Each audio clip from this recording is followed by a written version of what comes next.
Barry, you got a hit right there. Yo, welcome into another episode of Capturing the Game. It's the Game Within the Game podcast featuring me, your host, Desmond Jones, and my man's the one and only Juan Polo Man Stewart.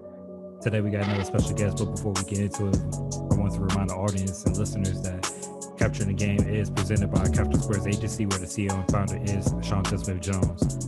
Now that we got the introductions out of the way, let's go ahead and talk about today's guest. He is the Director of Player Relations at X10. His name is Micale Allen. Micale, how's it going, man?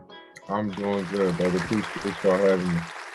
Oh yeah, man. I appreciate you hopping on. You know you had a long day, but let's go ahead and get into it, man. Bet for sure. Micale, you go ahead and tell the audience a little bit about yourself. Okay. Well, I'm from Philly, HBCU grad at Morgan State University.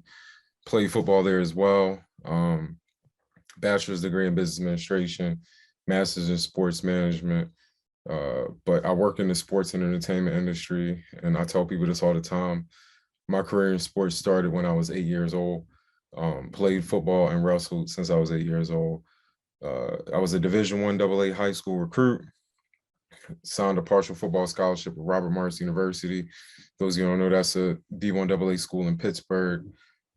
Eventually, after my freshman year, transferred to Morgan State University, which is a HBCU, walked on the football team, earned a full football scholarship my junior year, became captain my senior year, and won our conference my senior year as well. So I like to tell people my career started when I was 8 years old, but it's been a journey ever since. So you from Philly? Are Mhm. you trying to see you an Eagles fan then? You a big Eagles person? I mean, yeah, of course. You know, obviously I'm from Philly, so I'm an Eagles fan. But I mean, ever since working in the sports industry, I've been a fan of players now. So I follow the players. So, Okay. you know, it's certain guys now. It's like I watch them come into the league, and then to when they leave out, and you know, watching their entire journey. So I've just become a fan of now following the players as they go through their process. Gotcha. Who are some of your favorites? Favorite player? Man, that's a great question. Hey man, that's tough. You know, honestly, I'm gonna have to say Aaron Donald.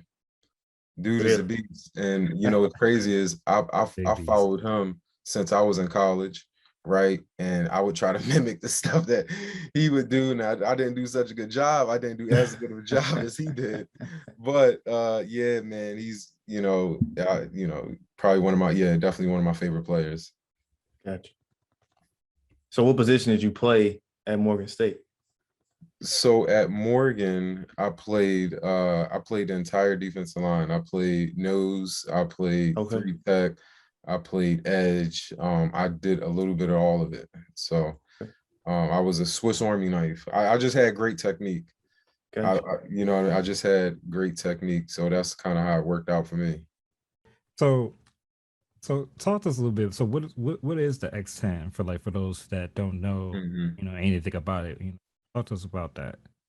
For sure. So before I get into X10, let me unpack a little bit on just like the sports career overall. Because before I got with X10, which is essentially just focusing on educating players about a system, I was with the NFL Player Association.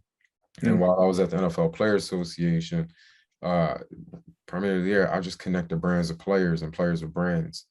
So it was, helping players maximize their brand off the field, and then helping brands identify which players that they can use in whatever marketing initiatives or advertisement or just any type of content activations that they were looking to do, identifying the right players and then just coming up with a strategy on how to utilize them. So that was what I did at the NFLPA. But while I was there, I, got earned 2 promotions while I was there. But then transitioned from the NFLPA to X10, which is a venture capital. But essentially at X10, man, is really interesting because I educate players on the system, and that about, there's a problem in the NFL. You understand what I'm saying? And I work directly with NFL players and I educate them on, the system rigged against them, that keeps them, forever in a cycle of making bad decisions, so helping them understand that, how to operate your career, like how to navigate your career in the NFL and in sports, and not making bad decisions because of lack of knowledge or lack of resources, so yeah, that's what I do at X10. Prior to that, that's what I did at the NFL PA. But in all of that, the unique experience through that, through the journey, is the fact that I've seen NFL players from when they first come into the NFL, to when they leave out as a all-star, all-pro, Hall of Famer or whatnot. And it's interesting. It's the same thing I hear. Is like you hear some of the same common answers from them from when they, or questions when they first come in and from when they first leave. So it's really interesting process, and just educating players on, different, just the behind the scenes, because they don't know, is the behind the scenes of just educating players on. So that's a little bit of background on X10, and then just what I did with the NFL PA. I know you guys probably gonna unpack that, but yeah, I hope that answers the question. Well, I was gonna say, let's peel back that curtain a little bit on, the things that happen behind the scenes. Like me being an NFL fan, and just a sports fan in general, like knowing kind of what happens behind the scenes is that you don't really know, that you may see on TV, like, I wonder why that player not playing, or what's going on mentally with them, or you could tell something off. Like, I mean, you may see that from a different aspect, like what's some of the things that go on that maybe the most common fan doesn't know. Yeah, I mean, most fans just see the glitz and the glamour, or the big contracts and the money, but really they don't realize that, most of these players, they're not making that much money. It's really, especially with all the taxes that they get deducted, the people that they have to, pay to help run their business. Like, tell people, like, being an NFL player, excuse me, being an NFL player is like running a business. That's an enterprise. If you're an NFL player, you are an enterprise. You're an entity. You understand what I'm saying? And in that entity, you have so many branches of government. You got your agent who's running your board of directors. He's handling your on the field contract. You got your marketing rep. You understand, who's trying to bring in off the field opportunities for you. You got your PR person, you got your financial advisor who's trying to establish long-term investments for you, and generational wealth and stuff like that, and then taking care of your family.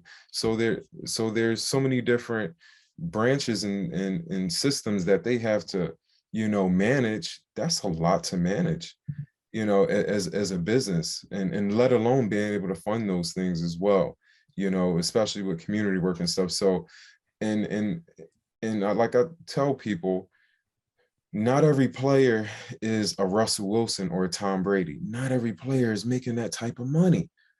Right? Not all these are making that type of money. That's why there's a salary cap. You understand, which limits how much, which has fixed salaries for players, which limits what a player can make. So it's like, okay, so an owner, you're going to have, if a player, you have that player on a fixed salary, and if the player is, if the player is extremely successful, then the owner knows he has maybe a +5 margin. You're going to have to pay a little bit more in the next contract. That's now that's a whole different story. But if he's a miss, or if he's a bust, then, oh, well, that's cool. I ain't paid that much for him anyway. Again, that's why there are fixed salaries, and there's just so many things that is set up against these players that the people don't see, of how teams take advantage of them. And that's why you see players, when they retire, dang, man, I wish I would have did this. I wish I would have did that. I wish I knew more about this. I wish I would have saved more. I wish I would have did this in my contract, did that in my contract. And because now they're struggling financially, bad business decisions, bad investments. Right. And and I think too, that's probably why a lot of players are trying to go after that more guaranteed money up front versus, or, vice versa. They're trying to get more guaranteed in general, because, now they can just, if they wanted to, oh, you done, well, all right, that's it. Like your contract done. Like, basketball, your stuff's guaranteed. I think baseball is guaranteed as well. I know football, they're still the players are trying to get to that point. Yeah, I think I just seen something. Recently where the cap was. I'm trying to find it right now. Shoot. The cap supposed to be going up a little bit. Yeah, the cap is actually projected to hit 208, 208.2 million. You feel what I'm saying? Now, last time I checked, the NFL been striking media deals like crazy, way more than some 200 million. You see where I'm going with this now? Yeah. Now is the system. Like, come on, set up against these guys, and they don't know it. All that money on the back end you making? Yeah, especially with CBS, NBC, all the you get $1 billion deal right there. Just exactly. The amount they pay for commercials, just the Super Bowl, the advertising, that alone. Parking lots, the fan base, the gear that they sell, everything. It's facts. The system is. It's sad to say, but it is pretty much. Yeah, and to your point, that's what I do. That's exactly what I do right now at X10. I'm trying to just make guys aware. Listen, you are in the matrix. I'm trying to unplug you. You feel me? I'm trying to get you unplugged, bro. Because there's a system, man. You in the matrix right now. I'm trying to come unplug you. I'm Morpheus, you Neo. Listen, if I'm plugged, you won't be able to, do bend and dodge bullets and all that. Yeah, my man. So Morpheus. Morpheus. So I guess, is it more? Do players have to actively come, to you, or is it more of a like you just kind of give them the info and they just kind of take it as they want? You know what? That's a great question, because my answer to that is you can lead a horse to water, but you can't force it to drink. That's true. So that's the only thing I can do. I can only, like, hey, brother, listen, this is what it is. This is what you're being faced with. Here are all the denominators, it's up to you. I gave you the knowledge. I gave you the resources. I gave you all the facts. I've educated you. And sometimes that education process, each person is different. Everybody has a different way of receiving, interpreting, and reciprocating information. So even through that education process, that takes time, which is perfectly fine. And that may take multiple just interactions or touch points where just having a conversation, and through the conversation, I'm just asking questions, learning more about, them and how they think, because, once I understand that, then obviously through that process, that's how you better, it's like account management. You find out what their objectives are, what they're trying to accomplish, and then you come up with the solutions for them. But then there's a process in order to go from point A to point Z, and how to achieve those goals. The same thing with people and human interaction. So yeah, is, just education, man. And that could take, any amount of time. I feel that. How receptive have people been to like the information you give them? Like bro, you just hit them with a ton of knowledge. Like how receptive have people been to the information? And haven't been any reject from that information. Oh man, I know you guys are probably going to ask this later on down the line, but this is going to speak to, just the journey getting to this point. But it's just a lot of rejection. You do face that. You do face a lot of rejection. You do. When I say rejection, it's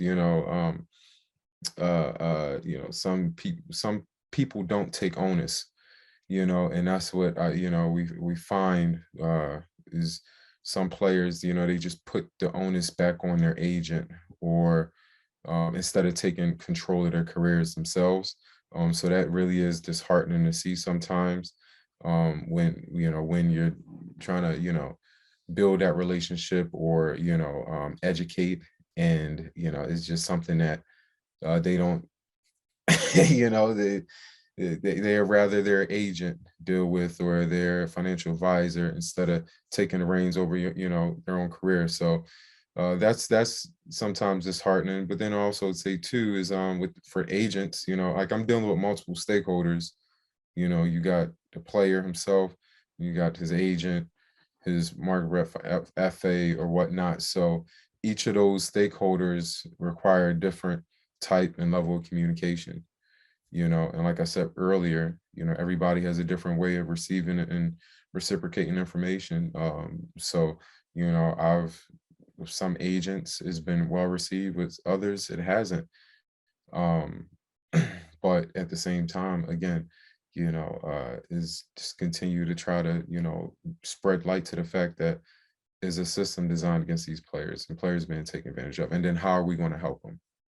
At the end of the day, where the common goal is to help these guys. That's what we all want. That's the common goal, is to help these guys. What do we want to help them do? We want to help them maximize their potential. That's right? You want the player to play at his highest level, and you want the player to, be financially set, right? You want him to be financially set. So that's maximizing his earnings right there, right? So you want the player to maximize his earnings. You want him to maximize his potential. So we have the same goal, common goal. So yeah, once people just understand that, I think once people understand that, then a lot of the issues that that's in the sports industry with players and stuff, it'll shed more light on the direction that we should be guiding these guys. You understand what I'm saying? Is the direction we should be guiding the guys.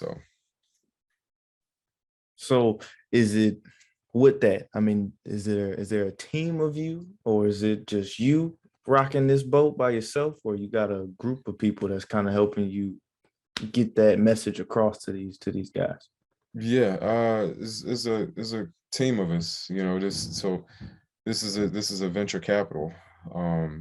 So I'm not sure how many you guys know about VCs, but it's a venture capital, and it's a business. Like any business, you need capital to grow. So and that's what we do. We help players grow their business, sustain their business. Like I said before, players, they're enterprise.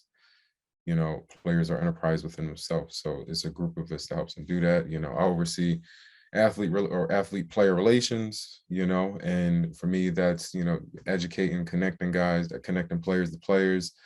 And then we have player development.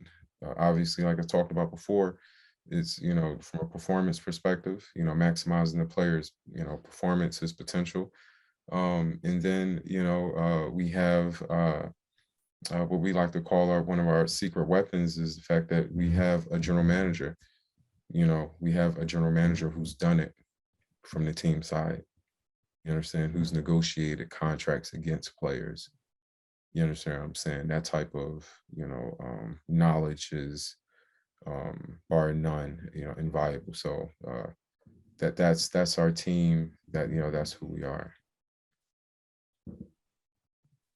And that's dope that there's a team of you guys out there, because I mean, there's definitely a lot of players out there in the league. You're talking about 52 players at least actively on a roster per team, plus practice squad people, plus just reserves that's out there just waiting to get a phone call to go play quarterback or something because someone.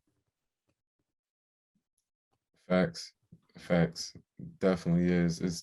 It's a business. I mean, that's the thing. It's such a big business, and there's so many moving parts, so many different factors involved, that you need a team, you need a board of directors. A player has to have a board of directors. If you're a professional athlete, you have to have a board of directors. It's important, for running your business. So that's a group of people that's working on your behalf. I think you're probably one of the first people that I've heard say, like, I mean, I guess you hear it all the time that people say like these players are entities, they're a brand.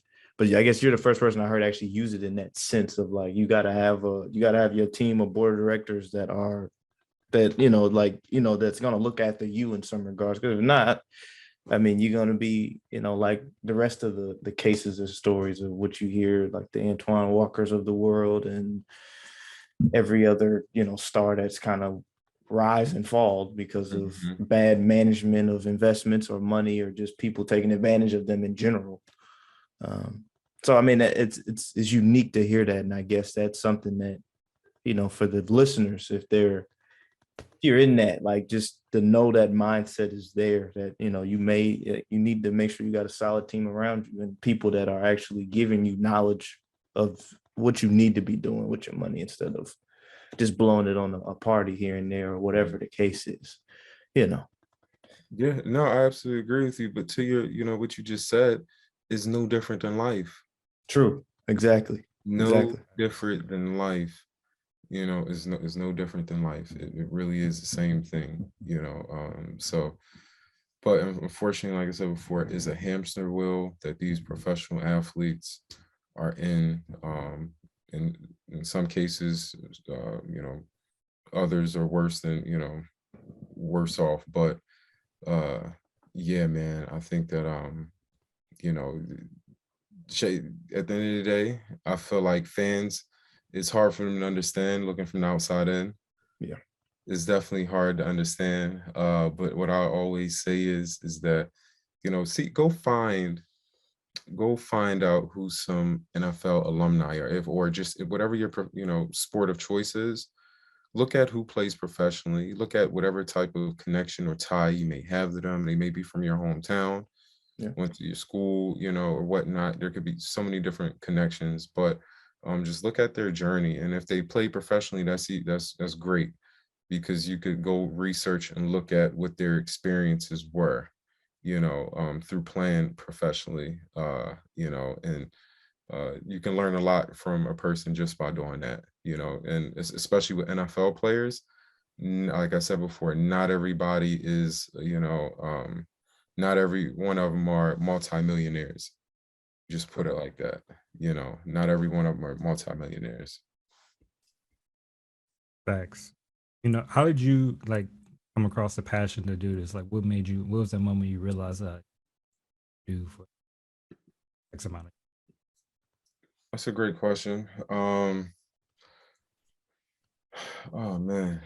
So all right. So I've always been fascinated with, like, just behind the scenes, playing playing high school football, college football, game day, high school, you getting on the bus. If it's a away game, you getting on the bus, you traveling to the away game or whatnot. And then the police, you got the police in front of the bus and in the back of the bus escorting you to the stadium. You get off the stadium, you know what I'm saying? You got everything blocked off and stuff. You got fans, it's crazy, right? So, and then, when you actually get on the field, then, there's different elements to the game that's going on. You got your press box corner, you got your media, you got, the setup of the field and, the officials and stuff. So there's a lot of moving parts, right? There's a lot of moving parts to it. So ever since, I was a kid, just even playing, Little League football, I've always been fascinated with those moving parts and, like, who is the people who put all this stuff together.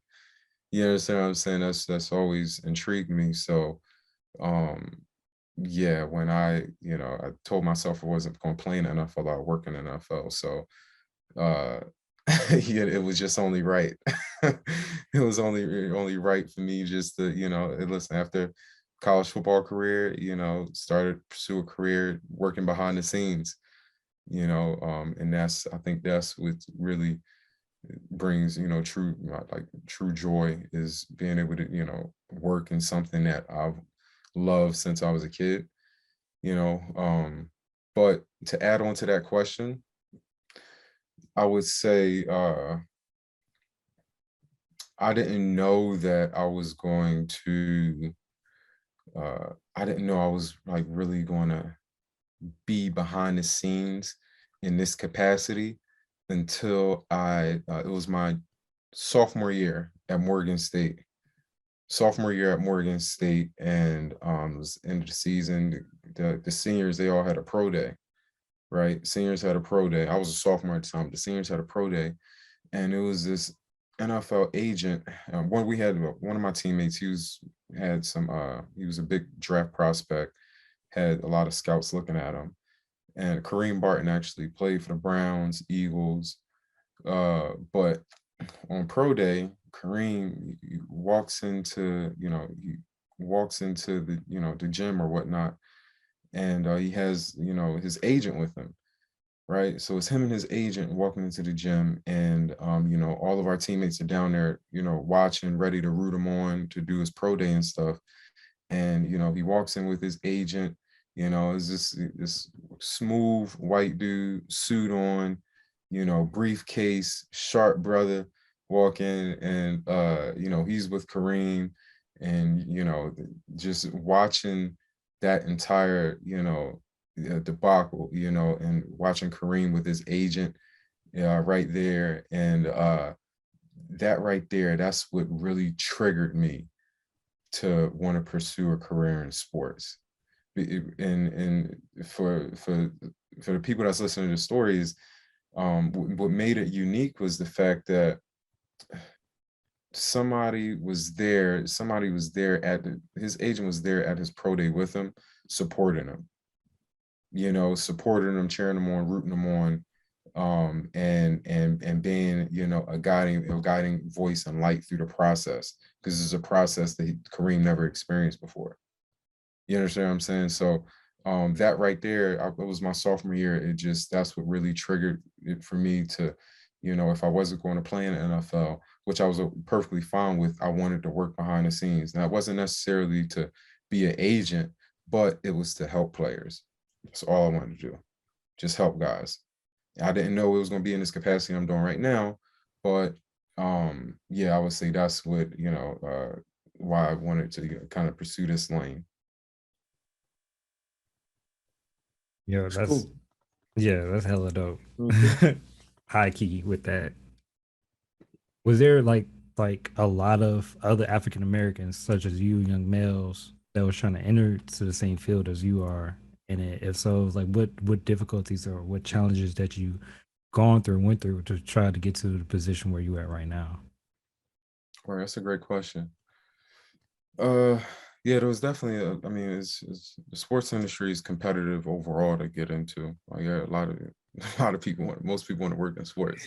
A lot of people want to work in sports, so it's a really highly sought after industry. So it is extremely competitive.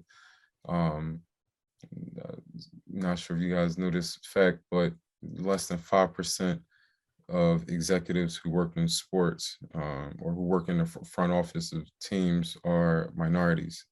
Less than 5%. So that means 95% of minority people. So my my problem wasn't competing with other African American brothers, but we're competing against the 95%.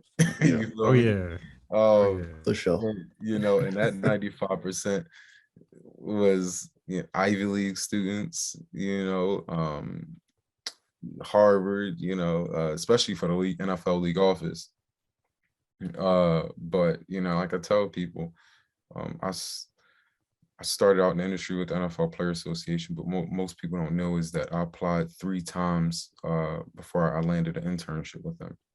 Mm. Applied 3 times. It took me a year and a half, almost 2 years, to break into the sports industry.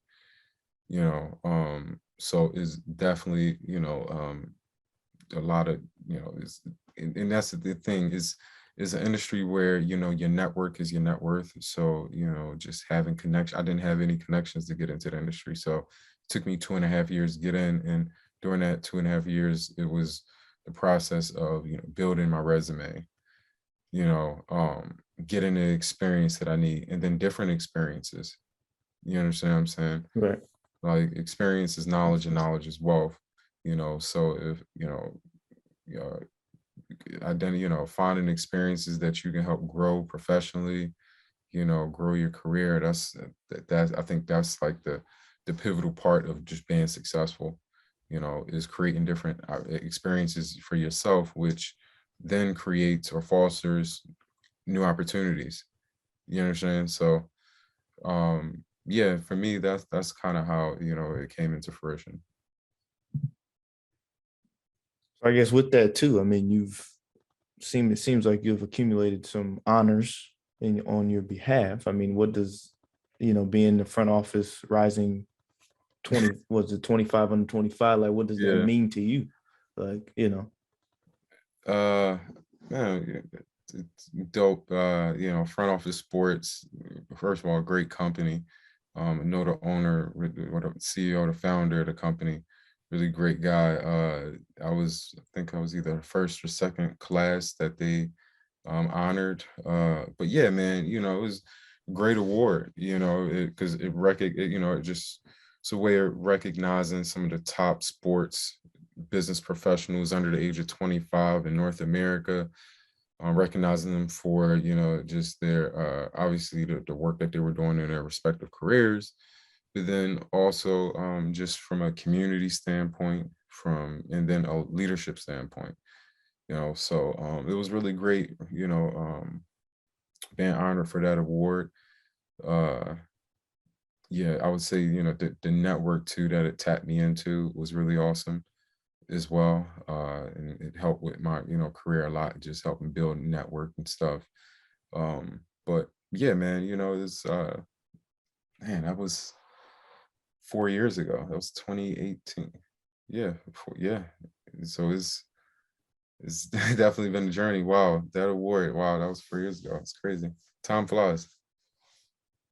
well, me being, I'm a young guy myself still, 25. I'm 25 myself right now. So I'm like just seeing that award, like seeing people get stuff, African Americans get stuff like that. It just makes me feel good because it's like, okay, there's Facts. possibilities for me in a predominantly white um, industry, especially in IT. Yeah. I got opportunities to do something if I could, and I want to be that beacon of hope and light for somebody. So I mean, you're regardless of, you may not know it, but you're somebody's beacon of hope for them to say, okay, if he did it at 25, I could do it at 25 too. So Yeah. Yeah. congrats on that. Even though it was 4 years ago, I still congrats to you on that. Like that's still dope. So Yeah, no, I appreciate that, man. I really do appreciate that. That's the whole goal, is to try to, pay it forward and help the next person at the end of the day. So Yeah, me and Juwan, we work in different industries, but we share similar, problems. So I'm an engineer by trade, and nice. so majority of engineers in the world are, are Caucasian. So, Hmm. it is what it is. So, been working on trying to change that around, by mentoring people, Hmm. being that one person that is an engineer, or being or me or parting with Jawan, talk about, he's the one person that's in IT. It's hard, and it's nice to be able to come together and collaborate with other people that either understand your struggle, or kind of, been through that struggle. Yeah, and no, facts, facts. The biggest, the biggest challenge, and I think this is just in most industries, is DE&I. Diversity, equity, and inclusion is probably one of the biggest challenges that most companies face nowadays. And like outside of X10, and what I do in the VC space, I run a nonprofit called the National Society of Black Sports Professionals, Washington, D.C. chapter. And the nonprofit is designed to drive diversity in the sports industry and create opportunities for minorities in the sports and entertainment industry, or even just industries adjacent to, what we do. So with that, with this, that's knocking down walls and barriers, that's, preventing minorities from advancing, upwardly within sports.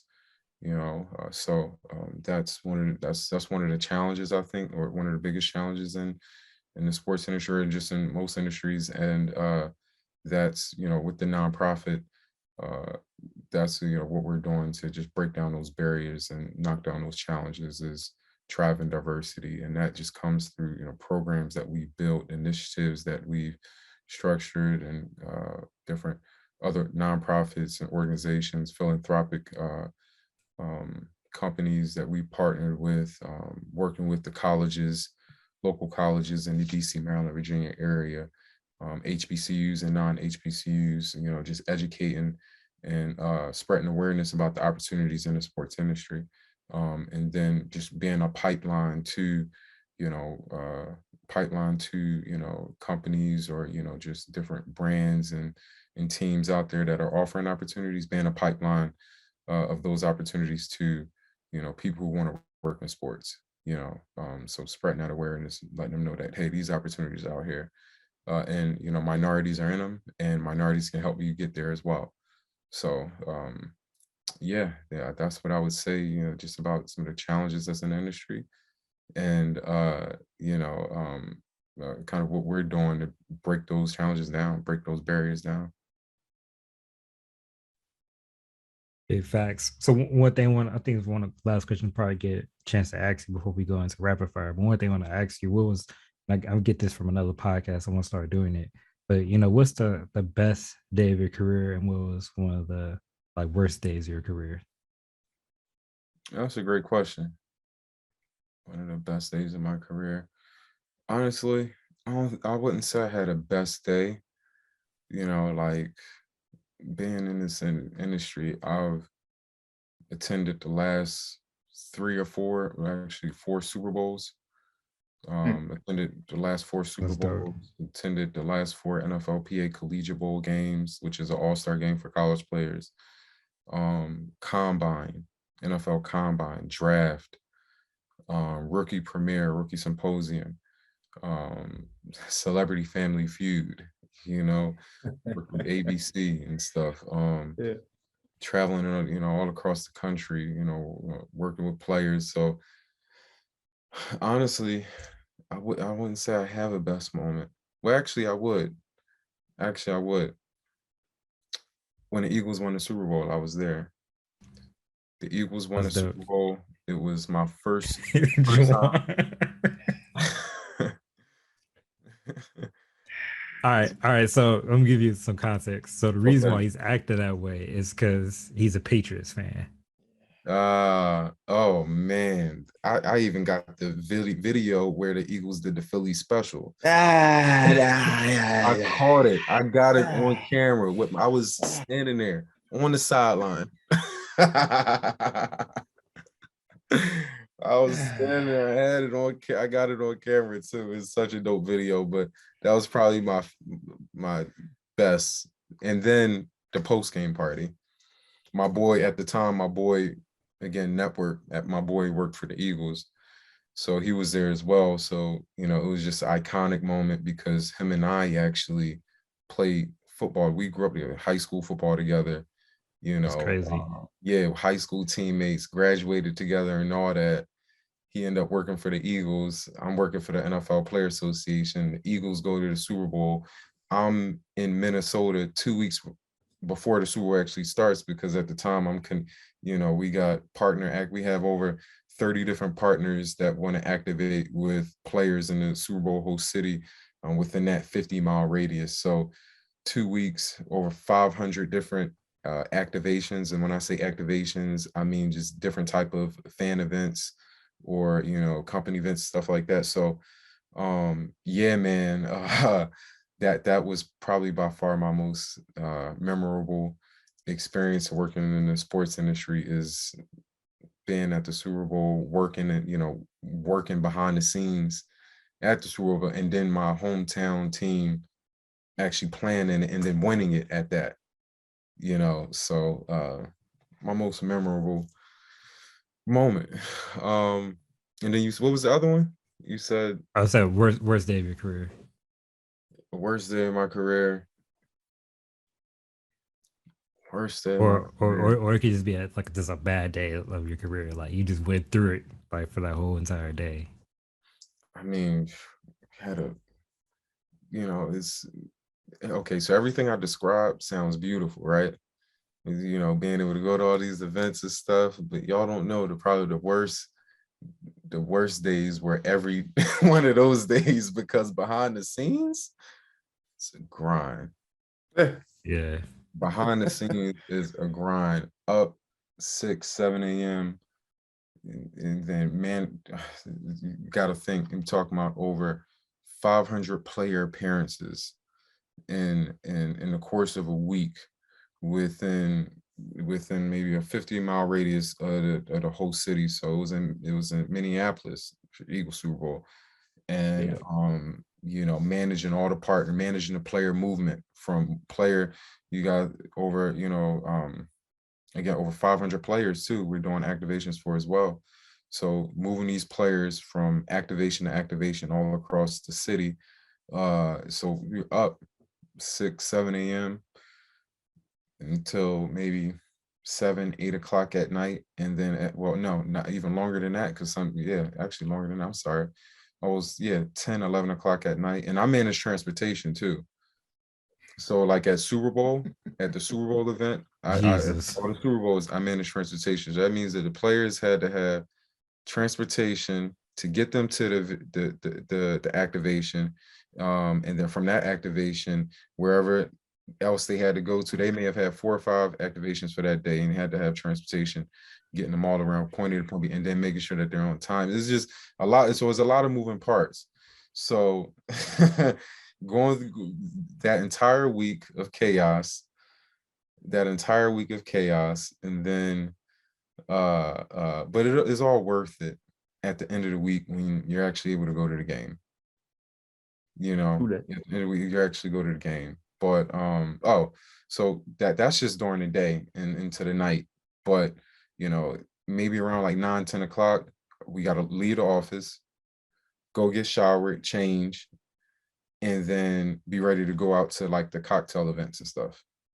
So now we got to go to the VIP party, ESPN party, Maxim, Sports Illustrated, EA. You understand? Then if agents are having events and stuff, and you got to go there because you got to build your relationships with the agents, and their marketing reps and all the different sports executives and companies that's going to be there. So your day wouldn't finish until 3, 2, 3 a.m. And we gotta And get then up you the got to next be morning. back up at 6, 7 to do it again. You understand what I'm saying? So, again, it was beautiful what I talked about before, but my worst day were those days. I'm trying to tell you, my guys at the NFL league office, NFLPA know how it is with transportation and player movement. They know how it is. Man, it's a grind. It is a grind. And I say that speaking to when you're in event season, when you're managing events like Super Bowl, Pro Bowl, and all that. So Yeah, I know both me and Juwan had some conference planning experiences and just event experiences overall. And like a lot of that stuff sounds like a nightmare. Like I know when I did like my conferences and stuff, I was, up at 7, then go to bed at 2, repeat the same thing the next day.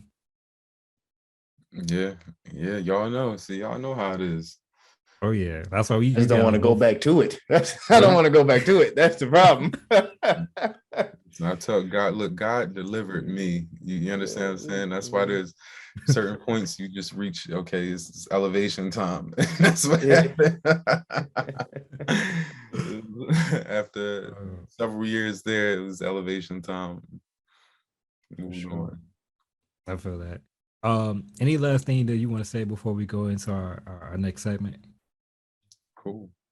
Well, to the audience, I hope that you guys enjoyed it, and if you may have to go back and listen to it to really unpack some of the gems that are in there about this behind the scenes in the sports industry. So those are my final words. All right, y'all heard it there first. Go ahead and give this hit the rewind button. Yeah, hit the rewind. Need a record scratch on this one. Yeah. With that being said, we can go ahead and transition into our game within the game segment. So it's where we just have a little fun. We got a little scoreboard that we're gonna come out with one day soon. Just showing the different results and stuff and different answers and stuff. So, but the very first question is, are you ready to play? Let's do it. All right. The very first question is chocolate chip cookies or oatmeal raisin? Oh, that's To the other ones. I mean, Okay, Okay. snickerdoodle. We gotta add the snickerdoodle in there. You Sugar gotta add a second cookies doodle. or The what was oatmeal it? chocolate chip. Oatmeal chocolate chip. There you go. That's the real choice. Yeah. Okay, all right. So I'm gonna do process of elimination. Well, oatmeal, I never like mixing oatmeal and chocolate chip, so I'm gonna nix that one. Okay. Snickerdoodle, I never like because of the aftertaste. Sugar too. cookie, I like sugar cookie. They're cool. It wouldn't be my first choice. Chocolate is between chocolate chip and oatmeal raisin. Now, when it comes down to these two cookies, it depends on where you getting these cookies from. That's if it's Subway, you got to get both. You got to get one of each. You understand what I'm saying? Because you know Okay. Subway cookies is fire. But no, if it comes down to it, I'm gonna have to pick. I'm gonna have to pick chocolate chip. Yeah, you got to pick chocolate chip. There it is. You got to pick chocolate. Okay. But you know what though? Have you guys ever had Tate's cookies? Uh-uh. Oh man, yo, you got to get down with Tate's cookies. It's in a green, paper mache type of bag. They're based out of New York. But yo, they're oatmeal raisin cookies. Now, I would choose if it's oatmeal raisin, I'm going oatmeal raisin first. If it's Tate's brand, but for chocolate chip, Subway. Okay. I respect that. So I'm the type of person when I go to Subway, I'm getting either 2 chocolate chip or oatmeal Mhm. or 2 oatmeals and 1 chocolate chip. So I'm Fact. the oatmeal person on this podcast. Juwan is the chocolate chip person. Chocolate chip, man. Come on, you can't go wrong with chocolate chip cookie. That's a Can't. fact. Listen, you can't. I feel it. All right. So your next question is TV shows or movies? Dang, that's a good one because I'm a big movie buff. Like I like movies. Yeah, I'm a big movie buff. My dad been buying bootlegs since I was a kid. Not the bootlegs, not the bootlegs. Oh Bro, man, That brought take bootleg. me back back with the memories with the bootleg. bootlegs. Yeah. Yeah, Damn. DVDs, CDs, DVDs. Yes, Everything. sir. Yes, sir. Yeah, Meet the man. meet the bootleg man in front of the Yes, the video sir. store. Listen, Used to get all the joints, man. I knew all the movies before they actually came out, bro. Oh my goodness. For real, you know, it's crazy. It's funny because my people, man, we used to have boxes of DVDs. That's how we like just boxes Oh, of yeah. because we cut over the years. Over the years, you just you buying them. You getting different movies and stuff. So we got boxes of them. But yeah, Same. We got yeah. the low budget ones. We got we got all of them. It's All of them in their little sleeves. yeah, there you go. Yeah, yeah, yeah. Mm-hmm. So who's your favorite actor, actress with top 5? Give me a top 5. Top 5 actor, actress. Okay, I'm gonna have to say Denzel, great actor. Definitely Denzel. He's the GOAT. You gotta throw the GOAT in there. All right, okay, all right. Denzel, I would have to say Will Smith. He's a GOAT. He's from Philly. You gotta throw him out there. Let me see. Man, that's a great question. Denzel, Will Smith. You know what? I'm gonna throw Wesley Snipes out there just because I'm a huge fan of the Blade Wesley. series. So Right. I'll say Wesley Snipes. Actresses. I'm gonna throw this name out there because I've just always thought she was a beautiful woman. But Regina Hall, she played in Think Like a Give Man. Regina some respect. Let's go. Yeah, like people be giving Nia Long, Nia Long, the Sanaa Lathans or Angela Bassett to the world. But Regina Hall doesn't get enough credit. No, she don't. And if Regina, if you're out there and you're watching this video, I'm paying you your flowers. Okay. Really, both Reginas, I feel like don't get enough. Big facts. Okay, Touche. Paul or King, like they both, like you know, the Boondocks. People don't even know like that. That was her voice, like Regina King. That was her voice. Like, Very you know what I'm true. saying, like, Very true. it's Very crazy. touche to that. Touche to that. But Now I got one more, right? I got one Yep. more. Yeah. I'm thinking. I would have to say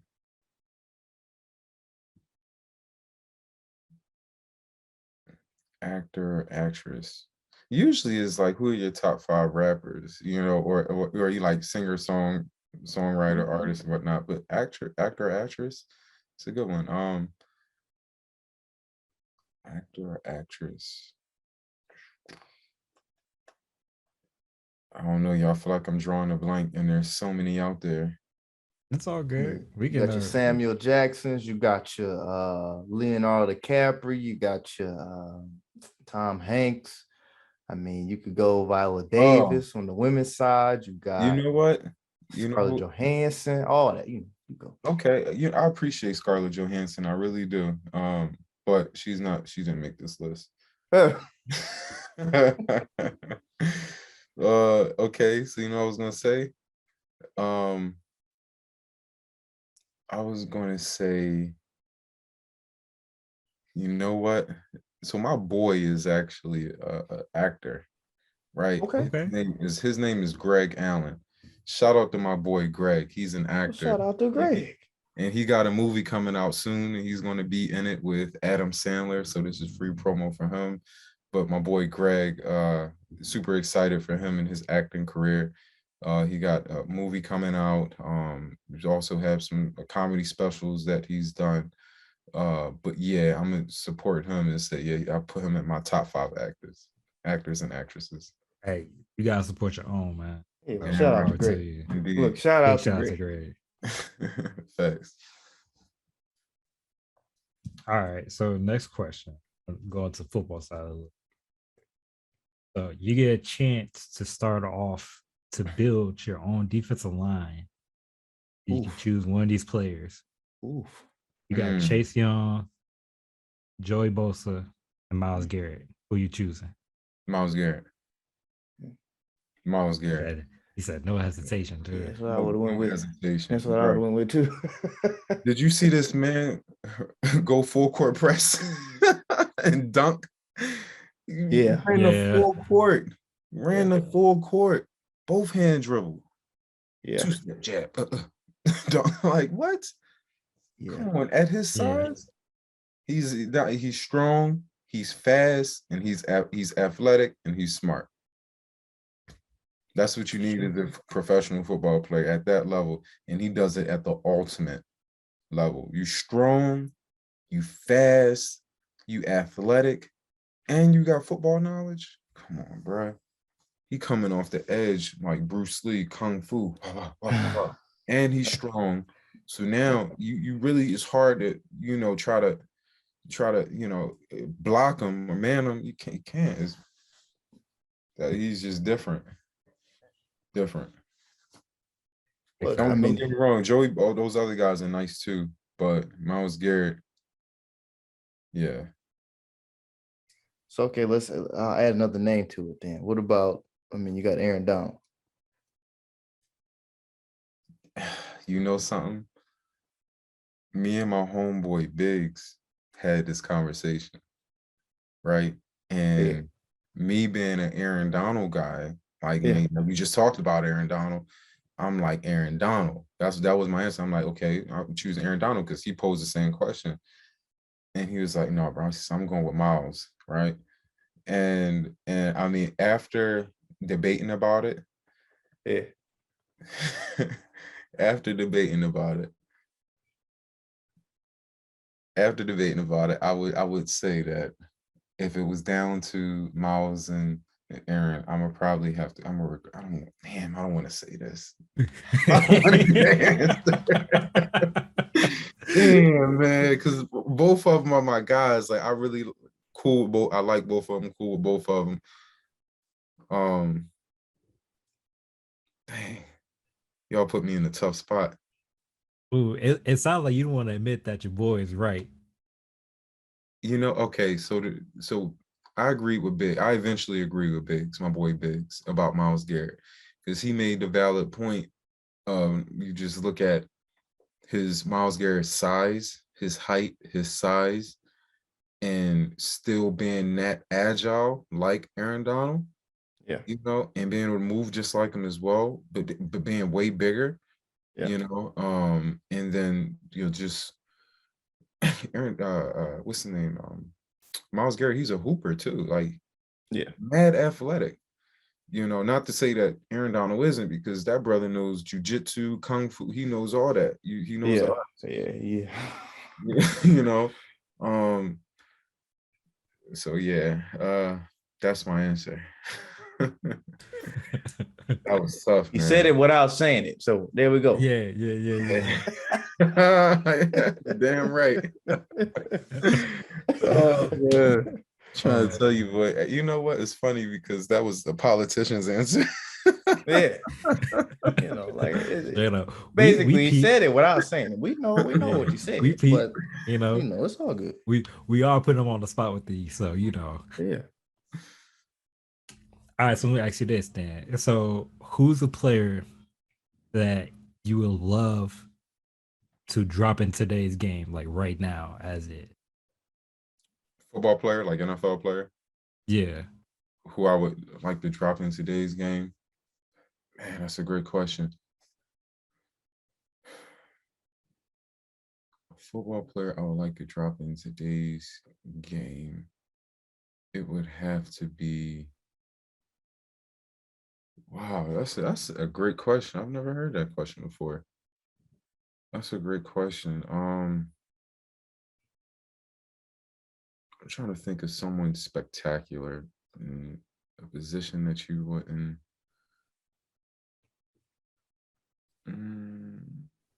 Like for me, I would still, with the way that the rules are now, like I'll put like, give me either Megatron or give me Randy.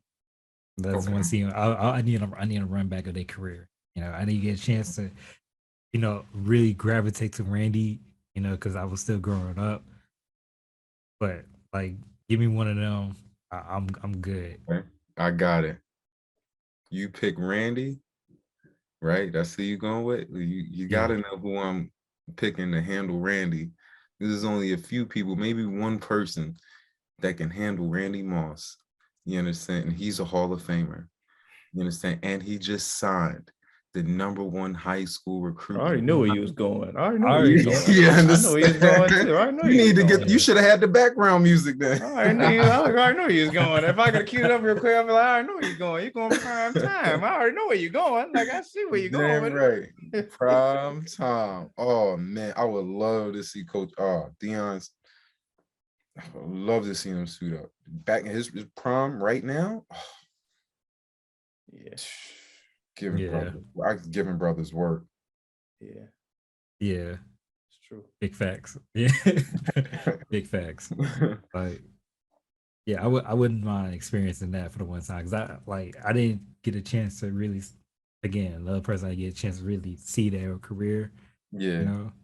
But yeah, I know Deion was that dude. A big shout out to him for what he's doing at Jackson State. Taking the HBCU to the next level. Facts. Yeah, we need more like that, honestly. Yeah, facts. We definitely do. We definitely do. But what he's doing over at Jackson State is amazing, and I hope that other HBCUs, especially ones that are in the MEAC conference, adapt the same concept. Yeah, for sure. Yeah. I'm trying to think who would I bring in. I would love to see LT, but I don't think he would fit in today's rules because he'd like to break people. No, break people. I think he might be out the league if I brought him back. Be done. Yeah, Jesus. Not doing LT. Yeah, man. Jeez. Or like a Sean Taylor type dude. Like I would love to, he was, even though his career was cut short, but man, he was amazing. Different. Facts. Yeah, like different. He was playing hard in the Pro Bowl. Like he killed the punter. Like like you just don't do that, man. Facts. Yeah. Definitely all votes, legends. All right, let's see here. Let me see. Yeah, next question. Mm-hmm. We'll stay football. Okay. Tom Brady, Oh, Peyton man. Manning. Oh, I'm not going to say, like it's a landslide. I've said that like, oh, that's easy. I'm not saying it like it's a landslide, but I'm definitely going with Tom Brady. Like, obviously Peyton Manning is a GOAT. Yes, he is. He's won Super Bowl. For me, I remember Peyton Manning most for his accuracy, his precision, his vision. That's what I remember him most. And for me, that's what made him so great. Just watching him as a kid growing up, watching him just throw the ball right in the pocket, like drop that joint in there, bow, in the tightest windows, just dropping soft touch passes, right in the post corner. You're like, damn, how you do that? And then you try to go and throw a ball and see it ain't working. It translate. It ain't working. You compete and you realize, oh yeah, this is hard. I see why they get paid a lot of money. Yeah. But yeah, no, I would have to say Tom Brady. He's the GOAT. I mean, the man is still playing. I'll definitely have to say Tom Brady. He's absurd. All right, so let me ask you this: Mm-hmm. Peyton Manning or Drew Brees? It's a great question. Drew Brees has really good pump up videos, like his hype videos. Have you ever watched? No. Hey, his hype videos are crazy though. I've never. You talking when he do all like before all the Saints games? Those? Yeah. Oh, okay. Yeah, I've seen those things. I used to watch those before every game. Yeah. Before every game, I would watch Drew, and that wasn't my position. Quarterback wasn't my position, but before every game, I would watch one of his videos. He has this one video where he'd be like, "Who are we?" And then the guys would repeat Saints.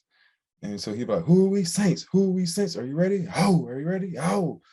And then you're like, 1, 2, 3 Saints. And you're like, oh. But it was like similarly to how they did in the movie 300, right? So he had kind of did that chant, but ever since then, I've always been a fan of Drew Brees, but I really liked him for his like just pregame warm-ups and stuff because they be live. Yeah, I would pick Peyton Manning over Drew Brees. Yeah, I would pick Peyton Manning over Drew Brees. Okay, I just had to ask. I had to throw it out there. I figured you would, but I had to, had to ask. I mean, but you know what? I'm telling these stories because I want to keep the fans, entertained. So for the podcast, so I hope that they're enjoying these stories behind them. Enjoy it anyway. Look, they enjoy it anyway. All right, cool. I didn't want to be the boring person who come on here with these dry stories. So hopefully they're entertaining. So I guess let's hit the who's your top 5 artists right now that you're listening to right now? Top 5 artists. That's a great question. Top 5 artists. I gotta say, I've been listening to Don Toliver as of lately. Like I've been listening to that song Can't Say. Yeah. That song Can't Say you have me bumping. So I've been listening to Don Toliver a lot lately. So are you saying top 5 all time or just like top 5 who I'm listening to right now? I'll let you take it however you want to. Okay. Top 5. I mean, I listen to a lot of people right now, so I don't honestly think I can give you that. But obviously top 5 artists all time. I mean, for me, I like hip hop, R&B, and rap. So, like I would say, obviously, rappers wise, Jay-Z, man, doing top 5s are so hard. All right, so are we doing for rap or are we doing for art? Like, because it's different genres and categories. Right. I'll let you try that too. Wherever you want to go with it. You can mix them, you Okay. can not mix them. You can just say, you know what, I'm gonna stay hip hop or whatever. It's up to you. I'm gonna let you try that boat. I'm sorry. You have to be specific because again, we was just talking about inclusion earlier. You understand? So I didn't want to contradict myself. Oh my goodness. Okay, well, just hit me with hip hop then. Hit me with the hip hop. Hip hop. All right. Hip hop. I'm gonna have to say top 5 all time. Hove, Jay-Z, Nas. Matter of fact, for me, and in my personal preference, some people not going to agree with this, but I always have to say Nas would be my number 1 all time.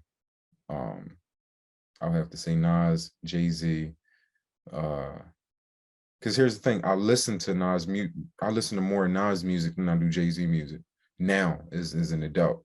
And you know what I'm saying? So, and I'm understanding that Jay-Z rapped through 3 decades.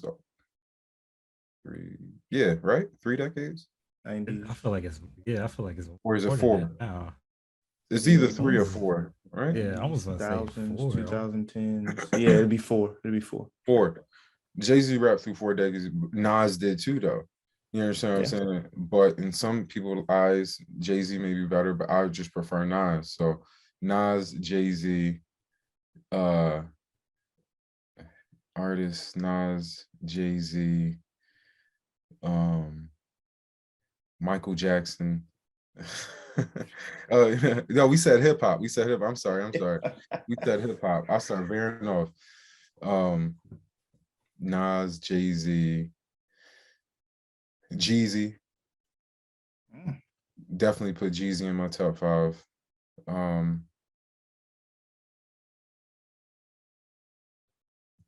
Top 5 all time. Nas, Jay-Z, Jeezy. I'm gonna look bad if I don't put Pac and Biggie in my top 5 all time. Well, it's your top 5. Yeah, but still, that's just for the culture. I feel that. You feel me? That's for the culture. Yeah, I'm gonna just listen, this is an unofficial top 5, okay? I'm gonna label it the unofficial top 5. Unofficial top 5. Oh man. Yeah, so I would say those are my top 5 who I would go with. All right. If you can go pro in any sport other than football, what would it be? That's a great question. First one that came to mind was baseball. Yeah, baseball is because you're not football where you get your head banged in. It's not boxing where you get punched in your face. You know, it's yeah, I would definitely have to say baseball. Yeah, I would have to go pro in baseball. Okay. Mm-hmm. All right. So, what is your favorite pair of shoes? Favorite pair of shoes? Oh, yeah, this is easy. Pradas. All black pair of Pradas. Yeah, black pair of Pradas. Yeah, black Levi's, low shirt. You feel me? When I say low, I mean Polo Ralph Lauren. That's like Philly swag, at least for when I was coming up. That's my swag every day, all day, every day. So can't even say much. So Word, I feel it. Yeah, like I don't know if you heard me in the introductions. I introduced him as Jawan Polo Man Stewart. Oh, okay. All right, that's where it connects to. You walk in his closet, it's all them joints in there. Yeah, you see, that's it right there. All you need, pair of Levi's, polo shirt, throw in a pair of Pradas. I mean, for some people, they like, Steve McQueen's, you feel me? Rock your Steve McQueen's or your Yeezys or whatnot. Yeah. For sure. All right. You kind of talked about this earlier, but we gonna ask it anyways, because it may be different. But what was your favorite sports moment that you've either seen or witnessed? Favorite sportsman I've seen or witnessed.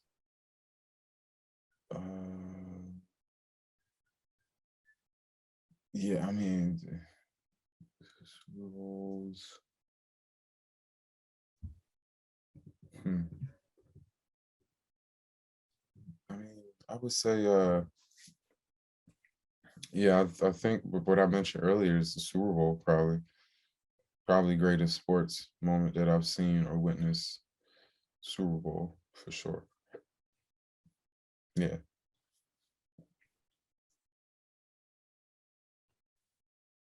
You have an anger. I can't You say nothing. want to talk about it? Oh, okay.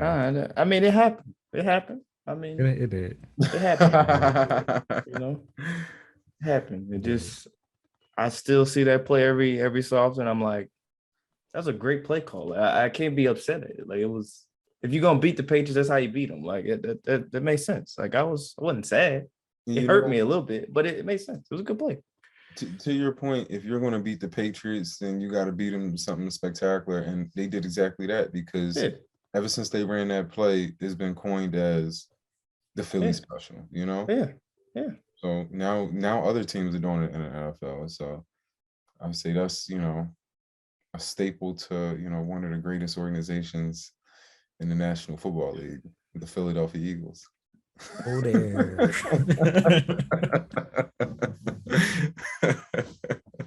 Whoa there. Matter of fact, you know what? I took this poster down, right? Just so, if we didn't have any or had any Eagles naysayers or opposers.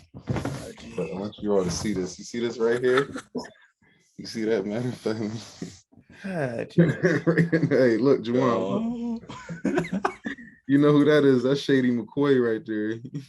Desmond, wrap this up, man. Let's wrap this up, man. It's time to go. It's time to go, man. Oh my goodness. All right. We have at least one last stable question we have to ask. Oh my goodness. But damn, I love you for that. What? I do. I love the troll. I love the troll, bro. Like, come on. I love it. Oh, shoot.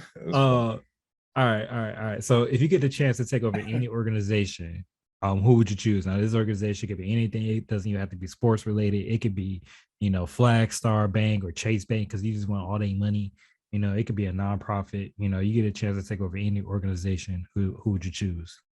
You know what? I've been waiting for you to ask that question, and I'm glad that you asked it, because for me, it's going to be a franchise. It's going to be a sports franchise. And then that sports franchise, it has to be in the NFL.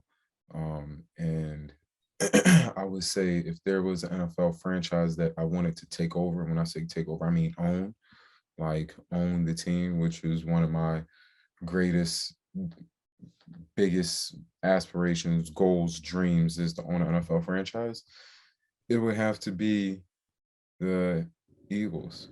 I want to own my hometown team. I want to own the franchise, the Philadelphia Eagles, or the Pittsburgh Steelers, because they're also in the state of Pennsylvania as well, if the Eagles are not an option. So, and then if the Steelers are not an option, right?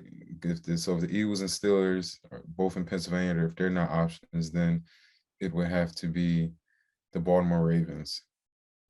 And if not the Ravens, then unfortunately, the Washington football team.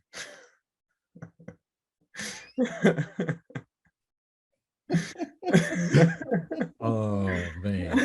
Hey, look, I figured I'd just, give you a top 5 right there, He had the top 5 ready for that. It was like, look, hit a 5, all right. We got the Eagles, Steelers, the Ravens. If push comes to shove, if that's the only option on the table, go ahead, give me the Washington football team. Yeah. I'll take it. I'll slap a name on them, give them a proper name instead of football team. They're gonna be the football team forever. That's what they're gonna be now. Oh God, that is such a terrible idea. Football team. Yeah, football team. They could do be unique. They're gonna be unique from everybody else. Not gonna have a name. Stop it. Makes sense. Makes sense. Think about it. That's Washington. That's what they like to do. That's fine. It's fine. I don't see any other name. I'm just trying to I just don't see any other name, at least that's coming to me for Washington. I just think they should just leave it at Washington football team. Yeah. I don't feel like any name is deserving for that organization, at least not right now. Yeah. I mean, you can call them the Generals, but it don't look right. It just don't look right. Big G, it just don't look right.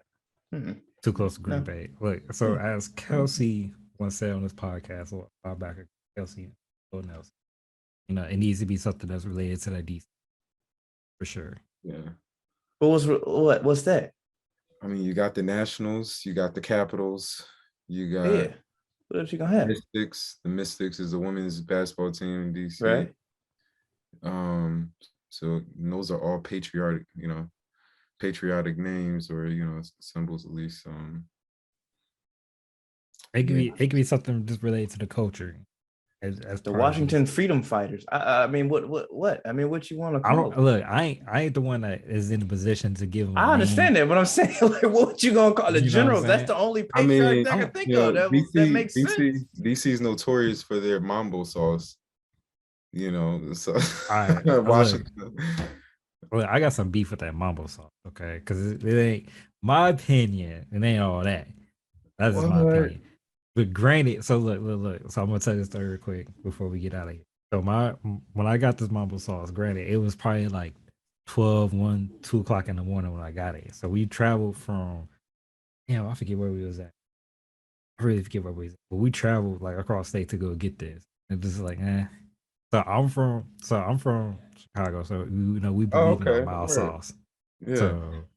So mild sauce, like people was saying this gumbo sauce is better than mild sauce. I'm like, I'm gonna try it for myself. I tried it. It's okay. I see the hype, you know what I'm saying? I see the why people love it, but you know, I think it's meh. No offense. I've never had the sauce that you guys have in Chicago. I haven't had, so I wouldn't know to even make the comparison, but when I do have it, I'll let you know. Like, I don't know, mambo sauce got y'all, but yeah, interesting. Okay, Chicago. Chicago is probably one of my favorite places. Chicago is such a beautiful city. People. It is. Yeah, such a beautiful city. Big ups to that. Indiana ain't got much, so I can't say much. Indiana, that's where you from? Yeah, Fort Wayne. We both. Yeah, Fort Wayne. Yeah, okay. Wait, all right. So, dang, I don't want to say this on the recording. Okay, so hold on. So let's go ahead and wrap this up. Let's wrap this up. So, Micale, one final question before we let you out of here. Where can people follow you and keep up with your career and keep up with everything you got going forward? Oh, for sure. Well, you can find me on LinkedIn. I'm on all the social platforms. Well, most of them. LinkedIn is Micale Allen.